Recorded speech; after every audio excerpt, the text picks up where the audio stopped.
а каде можеме да избегаме за да си ги раскажеме урбаните скопски приказни, да се видиме со пријателите и малку повеќе да подишеме колку можеме повеќе свеж воздух, да избегаме од клима уредите. Разговараме во продолжение со доктор Михаел Кочубовски од Институтот за јавно здравје. Добро утро. Добро утро. Поздрав до гледачите на Македонска радиотелевизија. Докторе, вие правите едно истражување. Го правите во 2002 година, многу надополнувате со информации, постојано следите. Причина за таквото истражување се урбаните жешки острови или УЖО наречени, кои што се јавуваат во овој период на годината. Можеме убаво да ги објасниме кои се тие, а ние ги чувствуваме секојдневно, веројатно не под оваа терминологија. Добро, УЖО на македонски или УХИ на англиски, Urban Heat Island ефект или што го викаме. Значи ефектот на тие урбани жешки острови се јавува обично во урбани средини, значи урбанизирани средини каде што имате многу бетон, многу згради, многу асфалт и каде што нема доволно зелени површини и нема доволно водни површини или водени површини. Така да тој УХИ или УЖО по-нашки едноставно се јавува во летниот период секако, кога се јули, август особено, кога се највисоки температурите амбиентни на воздухот и се јавува заради тоа што ефектот на радијатор, го знаете што е радијатор, се создава во централното градско подрачје, но ни на периферијата, али не е толку изразено, зашто на периферија обично има многу зеленило. Нема толку високи згради, големи згради, нема толку асфалт, има повеќе куќи, каде што има урбано зеленило од самите куќи, мислам околу куќите и така натака. Така да тој УЖО се јавува кога сонцето, едноставно инсолацијата, ја загрева површината, а површината се грее, ако е зелена површина, помалце се грее, значи се треба понатака дрвија нормално, али бетонот, асфалтот, пошто е црн, особено се загреваат. И тие се како радијатор, значи ние го загреваме радијаторот. Исто така црни автомобили, никој не збори за црни автомобили. И на автомобилската индустрија, например, продава црни автомобили без да размислуваат, да кажеме, луѓето и тие што ги произведуваат, тие што ги продаваат, каде се погодни такви црни автомобили да се користат. Јас секој што го кажам, ретко кој да сретнете некоја студија која каже и тој ефект.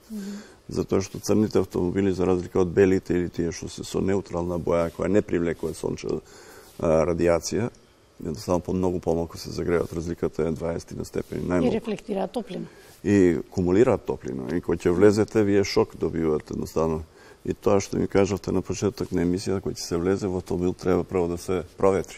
Да не се влегува, него да се отворат вратите, прозорите и да се проветри. Климата да се уклучи секако. Едноставно морате да се прилагодите, иначе ќе добиете шок, особено црна автомобил. Сега да се вратиме на УЖО. И тоа е поврзано со УЖО. Значи, во центарот на Скопје и на центар на големи градови како Скопје се јавува УЖО. Не е тоа феномен кој се јавува само кај нас. Едноставно се јавува во јужните, да кажеме, преде географски широчини повеќе него на северните, заради појаката инсолација. И ние уште порано имавме на студија каде што сателитски едноставно снимавме, тоест од авион со термална камера, какво е УЖО ефектот, а сега направивме мерења, теренски мерења во 2022 година. Да, всушност, периодот кога го правите од 22 јули до 28 јули, веројатно ќе го наречеме пикот на летото. Така е. Тогаш беше топлотен бран, како што и сега топлотен бран, од трајање од 7 дена, и сега е топлотен бран од 7 дена. И тогаш се направивме заложба да ги измериме температурите реално, како да речеме теренски. И младиот колега што е кај мене, едноставно со велосипед, им вршевме мерење. Што меревте? Што е најсоодветно за мерење?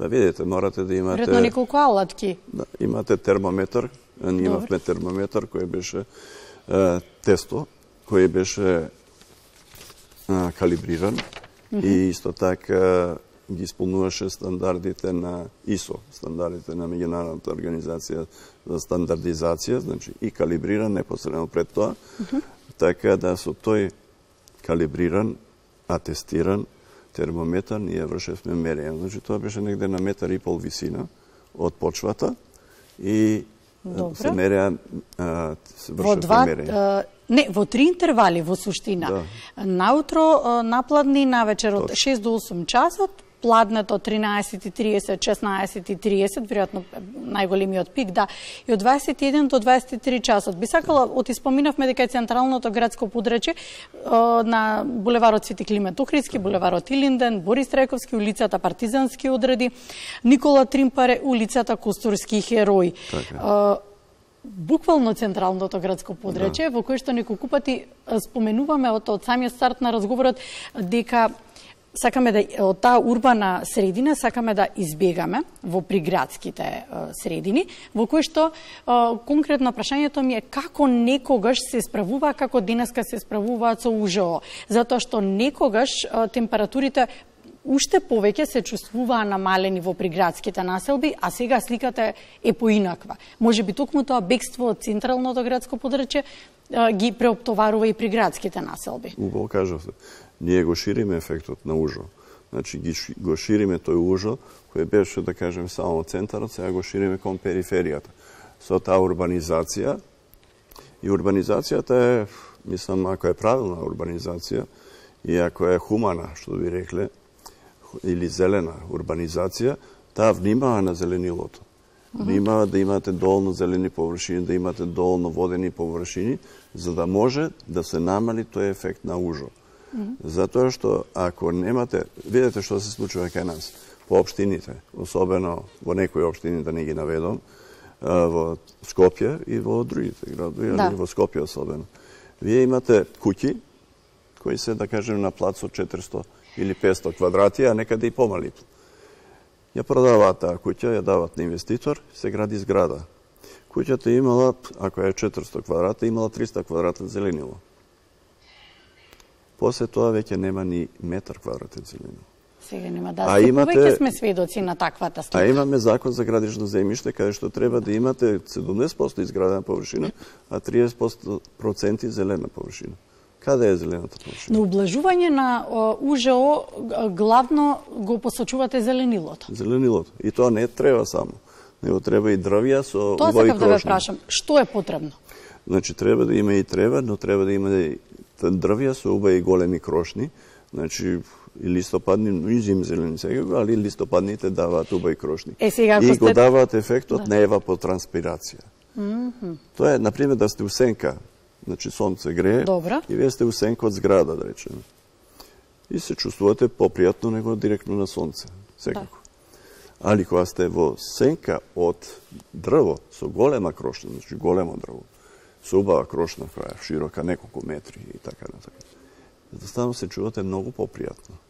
Заради евапотранспирација. Тоа беше тоа што сакав да ве прашам, добар познавач сте, како некогаш се справувале со УЖО, а како се справуваме сега, па добро, може да земеме некои пракси од тоа некогаш како што било, што треба повторно да вратиме, ако главниот виновник да се спасиме е зеленилото.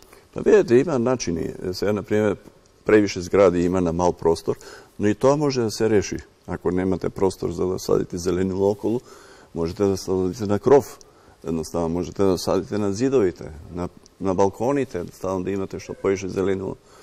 Така, има градови зелени, што ги викаат, град, Љубљана, каде што сегде кај да видите, сегде има зеленило, цвеќиње и така натака.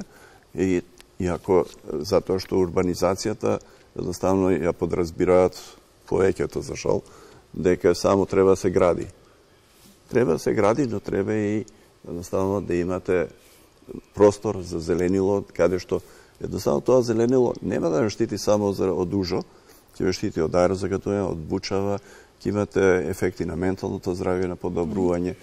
И има студии, Светска здравствена организација каже, ако имате пристап барем до зеленило, како е градски парк и овие помали паркови. Ги споменувате вие зелените паркинзи тука во вашата статија. Да, и тие се битни.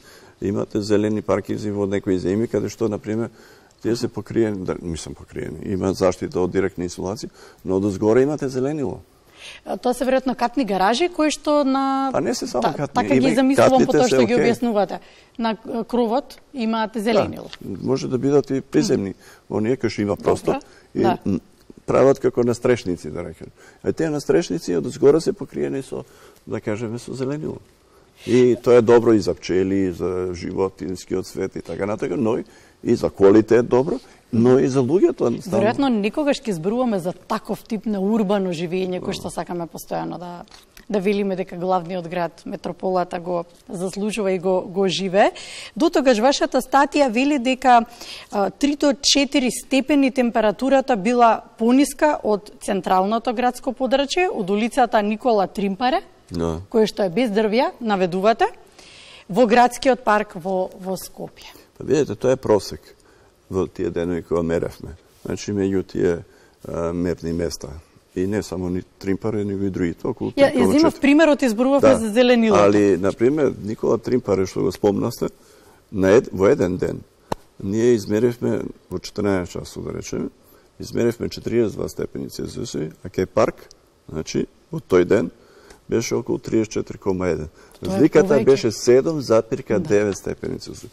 Литературата кажува дека може да биде од 5 до 10 степени Целзиус. Ние сме близко до 10 разлика меѓу периферија и центар за тоа ужо или ухи на англиски. Едноставно, така да и видите што е интересен феномен на запад. Интересно. Луѓето како вие што имате на периферија живеат.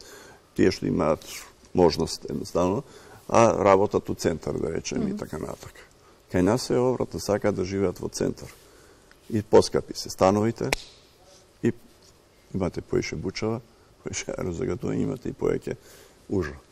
Но и некако се менува трендот, поради тоа што гледам и дека бегаат од градските средини и при градските населби се почнуваат да се пренаселуваат, се чувствува и таа разлика. Она што сакам исто така да го истакнеме, велите вака: ужо предизвикува зголемена потрошувачка на енергија, намален квалитет на воздух, воден, стрес и негативни влијанија по секаков здравието на луѓето. Проценките од 2014 година е дека трошоците за здравствената штета предизвикана со топлина достигнуваат 170 милиони денари годишно. Да, тоа е од Светска здравствена организација направена проценка и тоа е таа, мислам. Веројатно и ќе расте. Да, видите, секој оптеретување, одноставно над на очекувана температура или што викаме нормална температура во лето, например, секако треба да биде топло во лето. Да. Затоа што живееме таа географска широчина. Али климатските промени доведува до тоа да имаме екстремни топлини и екстремни временски појави секако, али сега збориме за топлината. Така да се поеќе имаме ние овие топлотни бранови, за жал. Рековме 22 беше 7 дена. Минатата година знаете колку беше топлотниот бран? Колку? 14 дена, континуирано. Сега имавме еден топлотен бран на почетокот негде беше во Гевгелија, ама тоа беше само Гевгелија. После имавме 2 дена, сега има едноставно, тоест 5 дена, па сега 7 дена, сега веќе имаме 12 дена вкупно, оваа година. А летото уште е пред нас. А летото е пред нас. Значи, ќе дојдеме ние, можда како рекордната година минатата, значи стално имаме рекорди, може пак имаме рекорди оваа година. Не знаем. Се надевам дека главните чинители, поради тоа што неколку пати ги споменуваме, ги повикуваме во сенка институциите кога зборуваме за зеленилото, малку повеќе ќе ја послушаат научената фела. Оти за тоа и гласно зборуваме и затоа ја пренесуваме вашата студија, за која што би сакала и вака и да го завршиме разговорот, а постојано зборуваме ова динамично секојдневни што ни чини нас и на нашиот организам и здравје. Одржливиот урбан развој, еколошкото управување со животната средина значително ќе придонесат број 1 намалување на стресот, подобрување на расположението, когнитивната функција, посилен имунолошки систем, поквалитетен сон, поголема физичка активност, односно севкупно подобрување на здравствената благосостојба на населението, нешто кон што тежнееме. Така. Ние сме среќни што имаме сепак акционен план за превенирање последици од топлотни брани за разлика од регионот. Земјите во регионот никој нема. Земјите во регионот и ние имаме само метеоаларм, но ние имаме и тој акционен план каде што кој е топлотен бран ги ослободуваме ранливите категории граѓани кои се возрастни над 60 и бремените жени. И тоа на тој начин ги превенираме, но сепак последиците секако даваме и препораки како да се однесуваат граѓаните. Постојано имаме на нашата веб страна, на Facebook страната на Институтот за јавно здравје, постојано во медиуми излегуваме преку вас ја пренесуваме пораката. Значи граѓаните особено од 11 до 17 не треба, ако не мораат да излегуваат, тогаш е многу топло. Тогаш е највисок УВ индексот. Пред тоа и после тоа може. Ви благодариме, докторе, за гостувањето. Благодариме, се надевам дека ќе продолжите вака со вашата работа. Гледам дека и веќе помладата Фела, вие го пренесувате знаењето, ги вклучувате. Се надевам дека ќе ве гледаме почести со некои нови истражувања. Благодарам.